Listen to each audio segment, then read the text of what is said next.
Welcome to the Slop Farm. Enjoy the video. In this video, I will show how to access the City of Tears in Hollow Knight. First, begin your adventure in the Fungal Wastes, a vibrant area connected to Greenpath. From Greenpath, head downwards and to the right to discover the Fungal Wastes entrance. Traverse this unique fungal landscape, moving generally to the right and down. Your primary goal here is to locate the Mantis Village, a key landmark on your path to the city.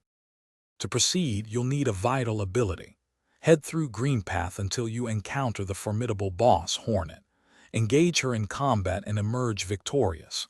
Upon her defeat, you will be rewarded with the Mothwing Cloak. This powerful dash ability allows you to quickly traverse gaps and avoid hazards, making your journey much smoother and opening up new pathways previously inaccessible. It's an indispensable tool for exploration.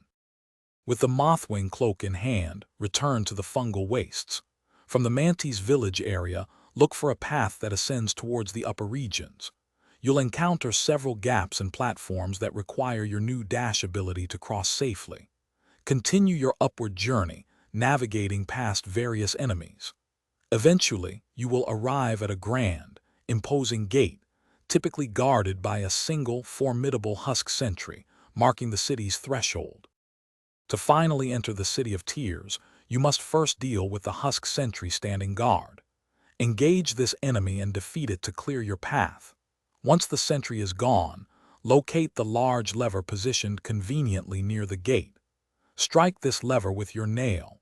With a satisfying mechanical groan, the massive gate will slowly open, revealing the majestic and rain-soaked City of Tears, ready for your exploration. Thanks for watching. Consider subscribing if we helped you today.